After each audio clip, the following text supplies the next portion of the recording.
Hello guys, power star Pawan Kalyan గారి అభిమానులకు అయితే ఒక సాడ్ న్యూస్ అయితే రావడం జరిగింది. అసలు మ్యాటర్లోకి వెళ్ళినట్లయితే పవన్ కళ్యాణ్ గారి నుంచి వచ్చే అప్కమింగ్ మూవీస్లలో హరిహర వీరమల్లు, అదేవిధంగా ఉస్తాద్ భగత్ సింగ్, అదేవిధంగా ఓజీ మూవీస్ అయితే ఉన్నాయి. ఈ మూడు మూవీస్లో ఏ మూవీకి ఎక్కువ క్రేజ్ ఉంది అంటే కంపల్సరీ ఓజీ మూవీ అనే చెప్పుకోవచ్చు. ఓజీ మూవీకి ఉన్న క్రేజే వేరు, ఓజీ మూవీకి ఉన్న సపరేట్ ఫ్యాన్ వేసే వేరే అని చెప్పుకోవచ్చు. ఓజీ మూవీ టీజర్ వచ్చినప్పటి నుంచి అయితే పవన్ కళ్యాణ్ గారి అభిమానులలో ఓజీ మూవీకి అయితే భారీ అంటే భారీ హైప్ అయితే పెరిగిపోయింది. భారీ ఎక్స్పెక్టేషన్స్ అయితే పెరిగిపోయాయని చెప్పుకోవచ్చు ఓజీ మీద. అదేవిధంగా ఓజీ మూవీ ఎప్పుడెప్పుడు వస్తానని అయితే ఫ్యాన్స్ అయితే చాలా ఈగర్గా అయితే వెయిట్ చేస్తున్నారు.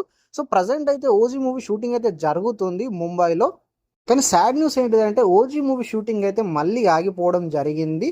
దీనికి కారణాలు చూసుకున్నట్లయితే ఓజీ మూవీలో విలన్గా నటిస్తున్న ఇమ్రాన్ హష్మీ వల్ల అయితే షూటింగ్ అయితే బ్రేక్ పడిందంటూ అయితే న్యూస్ అయితే వచ్చింది. దీనికి కారణం ఏంటిదంటే ఓజీ మూవీ విలన్ ఇమ్రాన్ హష్మీకి అయితే డెంగ్యూ అయితే వచ్చిందంట.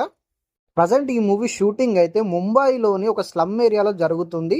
ఆ స్లమ్ ఏరియాలో అయితే దోమలు అయితే ఎక్కువ ఉండటంతో ఒక 1 వీక్ అయితే మూవీ షూటింగ్ అయితే ఆపేశారంటూ అయితే న్యూస్ అయితే రావడం జరిగింది. ఇది తెలుసుకున్న ఫ్యాన్స్ అయితే చాలా అంటే చాలా బాధపడుతున్నారని చెప్పుకోవచ్చు, చాలా నిరుత్సాహపడుతున్నారని చెప్పుకోవచ్చు.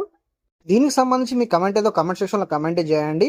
ఓజీ మూవీపై మీ ఎక్స్పెక్టేషన్స్ ఎలా ఉన్నాయో కమెంట్ సెక్షన్లో కమెంట్ చేయండి. పవర్ స్టార్ పవన్ కళ్యాణ్ గారి ఫ్యాన్ చూస్తున్నట్లయితే వీడియోని లైక్ చేయండి, షేర్ చేయండి, మన ఛానల్ సబ్స్క్రైబ్ చేసి సపోర్ట్ చేయండి.